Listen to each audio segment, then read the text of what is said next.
अंग्रेज़नि जे दौर में 1848 में जॾहिं अंग्रेज़नि सिंधी ॿोलीअ खे सरकारी ॿोलीअ जो दर्जो ॾिनो, उहो अदब ते उन्हनि जो रिलाए कोन हुयो त अदब वधे, उहो तालीम ते कोन हुयो त तालीम वधे, उहो हुयो त सिंध में असां कारोबार कीअं कयूं।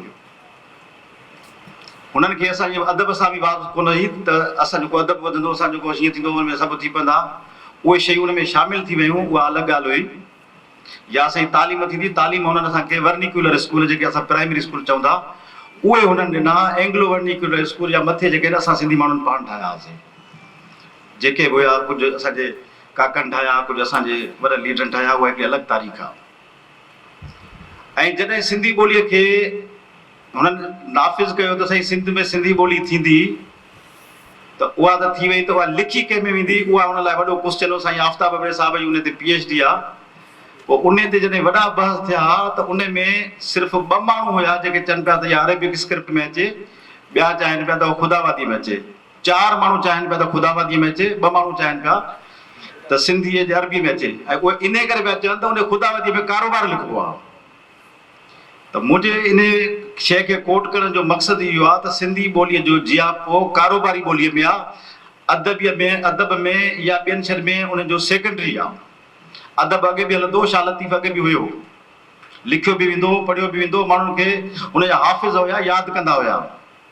लिखी कोन वेंदी, स्कूल कोन हूंदा, मदरसा हूंदा, उहे माण्हुनि जा ज़ाती मदरसा हूंदा हुया, उहे सरकारी जे ओनरशिप में कोन हलंदा हुया, या कंहिंखे वज़ीफ़ो मिलंदो हुजे, उहा अलॻि ॻाल्हि आहे। स्कूल कोन हुया, स्कूल ठहिया त वर्निकुलर स्कूल ठहनि, प्राइमरी स्कूल ठहनि, त माण्हू एतिरी सिंधी सिखनि जो असां सां कारोबार में शामिलु थी सघनि।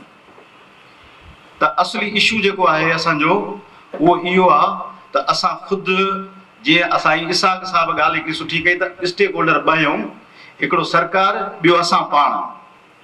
जेकॾहिं असां पाण आहियूं त पोइ पहिरियों रिस्पॉन्सिबिलिटी असांजी पंहिंजी, चैरिटी बिगिन्स एट होम। हाणे पहिरियों जो खणी असां बैनर खणी कंहिंजे साम्हूं वञी बीहूं त असां हीअं कयो, त उहो चवंदो पहिरियों तव्हां पाण त कयो। ॻाल्हि थोरी इख़्तिलाफ़ी आहे, पर ॻाल्हि कबी ज़रूरु। ॻाल्हि मूंखे जेके ॿोलीअ में रिसर्च में जेको माण्हू पसंदि आहे उहो आहे कैप्टन जॉर्ज स्टेक। उन 1849 में हिकिड़ी ॻाल्हि कई हुई, मां जो कोट करे खणी आयो आहियां, त उन 1849 में जेका ॻाल्हि कई हुई मूंखे उहा लॻी, चए थो त मां सम्झा थो उहा मूंखे हींअर बि ॼणो ताज़ी थी लॻे, 1849 जी, पंहिंजी ग्रामर में सही छपियल आहे लैंग्वेज अथाड़ी जो।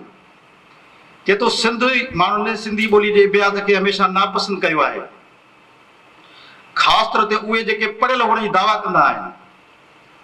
सिंधी अरबी ऐं फारसी लिखी पढ़ी सघंदा आहिनि, उहे आहिनि मुस्लमान, ऐं जेके फारसी हिंदू जेके आहिनि उहे फारसी ऐं पंजाबी ऐं हिंदीअ में लिखंदा आहिनि, जेका संदन मादरी ॿोली न आहे, ऐं सिंधीअ खे मस्करनि जे ॿोलीअ सां मुशाबित ॾींदा आहिनि। पर मूंखे एतमाद आहे त लिसानियात जे माहिरनि वटि सिंधी ॿोली हिंदुस्तान जे ॿियनि जे ॿोलियुनि जे भेट में वधीक बहितर थींदी, उहा वधीक उनखे माना उहा मज़ो ॾींदी आहे, उहे वधीक उन में इंजॉय कंदा। त इन में 1849 में त चए सिंधी ॿोलीअ खे सिंधी माण्हुनि नज़रअंदाज़ कयो आहे। ऐं इहा ॻाल्हि मां अॼु 2025 में हफ़्तो अॻु मां महसूसु कई, जॾहिं सिंधी ॿोली जे सिंधीअ लेक्चररनि खे पोस्टिंग पे मिली सिंध जे कॉलेजनि में कराचीअ में। मां उहा डेटा खणी आयो आहियां, मूंखे ॾाढो अफ़सोस थियो आहे त असांजा सिंधीअ जा जेके उस्ताद आहिनि, मां कंहिं ते को ॾोह कोन थो ॾियां, न कंहिंखे हुन में थो कयां, पर हिकिड़ो इशू ज़रूरु आहे। 1921 में डॉक्टर गुरबख्शानी खे शाबस आहे, साईं चए थो DJ में जो वेठो आहे असांजो हुनजो रिप्रेज़ेंटेटिव, उन सिंधी ॿोलीअ खे ग्रेजुएशन में शामिलु करायो हुयो, वॾी जिस्तजू कई ऐं वॾी रिपोर्ट हथु कई ऐं ठाही ऐं जंहिंखां पोइ हुननि खे मुतमइन करण लाइ कंहिं मीटिंग्स कयूं त साईं मोए असांखे ॿोलीअ खे शामिलु कयो। का इहा मामूली ॻाल्हि न हुई, जेका असांजा वॾा उहा लेगेसी छॾे विया आहिनि, शायदि असां उहा लेगेसी छॾियूं था पिया सिंधी ॿोलीअ जे हुन अदब में शामिलु करण में। त उहा जेका असांजी हुई, असां उन खां हटूं था पिया, खोड़ ॻाल्हियूं आहिनि। मां सिर्फ़ु चंद कुझु फिगर्स मां जेके लिखियूं आहिनि, त असां जेके सिंध में कॉलेज आहिनि, कराची में सही असांजे सिंध में टोटल सरकारी कॉलेज आहिनि 374 कॉलेजनि में, उन में 154 कॉलेज आहिनि कराचीअ में। उन्हनि 174 सॼे जिस्म जे कराची जे कॉलेजनि में तक़रीबन 2,79,000 ॿार पढ़नि था सरकारी कॉलेजनि में। 154 कॉलेजनि में 2,79,000 शागिर्द पढ़नि था फर्स्ट ईयर ऐं इंटर में। 154 कॉलेजनि में उस्ताद समूरा अल्हम्दुलिल्लाह PhD आहिनि, MPhil आहिनि, लाइक़ आहिनि। हिन वक़्तु कराची जा के 8-10 कॉलेज हूंदा जंहिंमें शायदि सिंधीअ जो टीचर न हुजे, न त कुझु कॉलेज अहिड़ा बि आहिनि जिते 4-4, 5-5 उस्ताद बि वेठा आहिनि। ऐं उन सभिनी कॉलेजनि 154 में सिंधी पढ़ंदड़ ॿार 1,027 ऐं उन्हनि मां 40-50 कॉलेज अहिड़ा आहिनि जंहिंमें हिकु ॿार बि कोन्हे। ॾाढे ॾुख जी ॻाल्हि थी, मां ख़ुदि DJ कॉलेज में लेक्चरर रहियो आहियां। मां हुते क्लास थींदा सिंधीअ जा, उस्ताद वेठा आहिनि, PhD वारा वेठा आहिनि, अलाह साईं जा वधा आहिनि, सिंधी ॿार बि वेठा आहिनि। पूरे कराची साउथ जो वॾे वॾो ज़िलो आहे, कराची जो साउथ वॾे वॾो, जंहिंमें पूरो ऑफिसर ॿियो सभु कुझु रहे थो, उते हुन में हिकिड़ो बि ॿार सिंधी जो न आहे। कराची जो ॿियो नंबर वॾो कॉलेज आहे आदमजी, उन में सिंधी हेड प्रिंसिपल बि सिंधी आहे, DJ जो बि प्रिंसिपल सिंधी आहे, उस्ताद जी बि अक्सरियत सिंधी आहे, सिंधी जा उस्ताद बि मौजूदु आहिनि, सिंधी शागिर्द बि मौजूदु आहिनि, पर उन में बि हिकिड़ो ई ॿार सिंधीअ जो कोन्हे को। हाणे इहो इन लाइ किथे बैनर खणी वञण जी ज़रूरत कोन पवंदी न साईं, त बैनर खणी वियो त असांखे हीअं करे ॾियो, असांजे ॿारनि खे चओ त असां कयूं। लाड़काणे में भला जेकॾहिं ॿार को सिंधी नथो पढ़े त उनखे छा को लठ नथो छा, उहा त तव्हां असांजी रिस्पॉन्सिबिलिटी आहे न।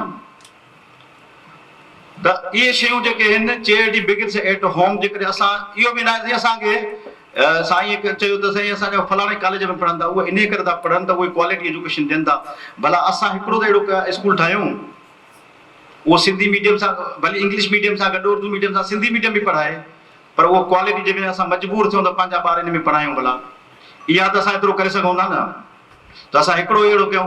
भला DJ कॉलेज सरकार ठाहियो छा, शिकारपुर जो CS कॉलेज सरकार ठाहियो छा, हैदराबाद जो DG कॉलेज सरकार ठाहियो छा, नूरमद हाई स्कूल सरकार ठाहियो छा, सिंध मदरसा नौशरो फेरो सरकार ठाहियो छा?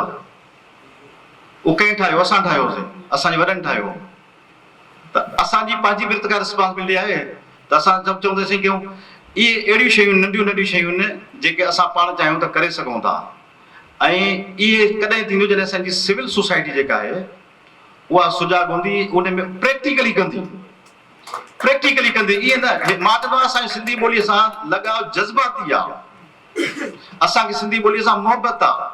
उहा मोहबत जीअं थींदी आहे का इश्क सां थिए उहा आहे, पर उहा प्रैक्टिकल शायदि न आहे। जॾहिं असांखे उनखे आज़माइण जो मौक़ो थिए, जेकॾहिं मुंहिंजो ॿारु सिंधी मीडियम नथो पढ़े त मूंखे कहिड़ो हक़ आहे त मां ॿिए खे चवां? ॻाल्हि त इख़्तिलाफ़ी आहे, पर इहो हक़ सच बि आहे। मां ॿिए जे ॿार लाइ कीअं चवां थो पढ़े? ॿियो जो ॿारु उनजो ॾोह कोन्हे को, उनजो ॾोह इन करे कोन्हे त असांखे उहा क्वालिटी एजुकेशन ॾींदासीं, उहो पढ़ाईंदो, उहो चाहे थो त मां पढ़ायां, पर उहा खोट असां में आहे त असां अहिड़ो को स्कूल स्टेब्लिश उनखे करे ॾियूं जिते उहो पंहिंजो ॿारु पढ़ाइण में फ़ख़्रु महसूसु करे। हा साईं मुंहिंजो ॿारु अंग्रेजी बि पढ़े थो, सिंधी बि पढ़े थो, अंग्रेजी छो न पढ़ंदो? हुनखे ॿार खे अॻिते हुनजी करियर अचीवमेंट आहे हुन में। सिंधी ॿोली छो अंग्रेज़नि जे दौर में तरक़ी कई? छो त कारोबार में हलंदी हुई। जे कारोबार में अॼु असांजी हलंदी त छो न थींदी? असांखे उन लाइ मूं साईं इसाक़ साहिब सां असांजी गुफ़्तगू हले पई, इहो असांखे उन्हनि सां डायलॉग करिणो पवंदो, असांखे उन्हनि वटि वञिणो पवंदो। जीअं साईं चयो त साईं असां NIC कार्ड पाण ठाहिण लाइ जुस्तजू कईसीं, महिनत कईसीं, करणी पवंदी न असांखे। असां पंहिंजा वोटर लिस्टूं करण असांखे कयूं, त हिन लाइ बि जेकॾहिं असां 100 कंपनियुनि ॾे वेंदासीं त 10 कंपनियूं त कंदियूं। मिसाल चांहि जी पती को लिप्टन वारो त कंदो न साईं, जो साईं चांहि त जंग जर में खपिजे थी न, असांजी उहे शयूं जेके पहुचंदियूं उहो छो न कंदो? त इहे शयूं तॾहिं थींदियूं असांजी जॾहिं असां हुनखे प्रैक्टिकली उहा कंदासीं। बाक़ी ॾिसो मोहम्मद जेका आहे, हाणे 1960 जो ज़मानो कोन्हे त सिग्नेचर वठंदासीं। 21 सदी जूं तक़ाज़ाऊं आहिनि, आर्टिफिशियल इंटेलिजेंस जो दौरु आहे, ऑडियो बुक्स जो दौरु आहे, सोशल मीडिया जो दौरु आहे। नंढियूं नंढियूं पोएम्स ठाहे ॿारनि खे ॾिसो, ॿार नंढा आहिनि, तव्हां पोएम हलाए ॾियो कीअं था झूमनि, पंहिंजी वालदा खे विसारे था वेहनि, ईअं पिया हलनि था। अहिड़ियूं शयूं ठाहिणियूं पवंदियूं। ऐं ॿी शइ जेका आहे उहा इहा आहे त असां वटि सिंधी ॿोलीअ जो एक्ट आहे, असांजी ॿोली सिंधी ॿोली जो रूल्स कोन्हनि के, इहा गुफ़्तगू हले पई एक्ट तव्हांखे शइ ॿुधाईंदो आहे त इहा कीअं थियणु घुरिजे, छा थियणु घुरिजे। इहो ईअं न ॿुधाईंदो आहे त कीअं उहा इम्प्लीमेंट थींदी। मिसाल जी ॻाल्हि, एक्ट में लिखियलु आहे त सूबा पंहिंजा इदारा ठाहींदा, ठीकु आहे साईं, इदारा ठाहींदा, साईं सिंधी लैंग्वेज अथॉरिटी उन एक्ट जे पर्सनल में त ठही न, ठही न। या साईं सिंधी में Bilawal Bhutto institute of Nawabshah research वारो उहो बि आहे, डॉक्टर एन ए बलोच बि ठहियो आहे, उहे सभु उनजे पर्सनल में ठहनि था पिया न। त ख़ुदि उन एक्ट खे कीअं इम्प्लीमेंट कबो, उन जी इम्प्लीमेंटेशन पॉलिसी न आहे जंहिंखे असां रूल्स था चऊं। त सिंधी लैंग्वेज अथॉरिटीअ खे इहो स्कोप मौजूदु आहे, जीअं त उहा अथॉरिटी आहे, ऐं अथॉरिटी जे अथॉरिटी आहे त अथॉरिटीअ खे इम्प्लीमेंट करण जो बि हक़ थो हुजे न। उहा उनखे इहो अमेंडमेंट में वञिणो पवंदो। सभ खां पहिरीं मां गुज़ारिश इहा कंदुमि त उहो जेको एक्ट आहे उन जा रूल्स ठहणु घुरिजनि, उहा हिकु हिकु वज़ाहत थींदी त इहो जेके शयूं आहिनि इहे कीअं हाउ टू इम्प्लीमेंट दोज़ जेके बि उनमें क्लासिस आहिनि उहे कीअं इम्प्लीमेंट थींदा।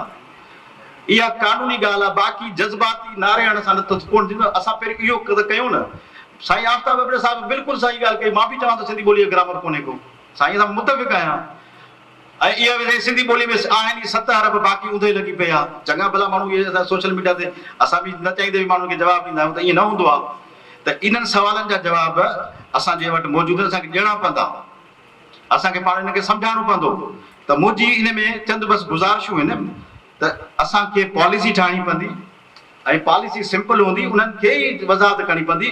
माण्हू असां वटि वेठा आहिनि, खोड़ वेठा आहिनि, असां वटि एडवोकेट बि वेठा आहिनि, असां वटि सोशल एक्टिविस्ट बि वेठा आहिनि, असां वटि इकनॉमिस्ट बि वेठा आहिनि, सभु गॾिजी वेंदा का पॉलिसी वेंदा त छो न ठहंदो। सिंधी ॿोलीअ खे 21वीं सदीअ में खणी अचो त कहिड़े आहिनि। मूं ॾिठो त हिंदुस्तान में उन्हनि सिंधी ॿोली जेका अल्फाबेट कमेटी ठही, उन जो कार्टून ठहियो, ॾाढो माण्हू हर को पियो उनखे शेयर करे। छा असां नथा करे सघूं छा?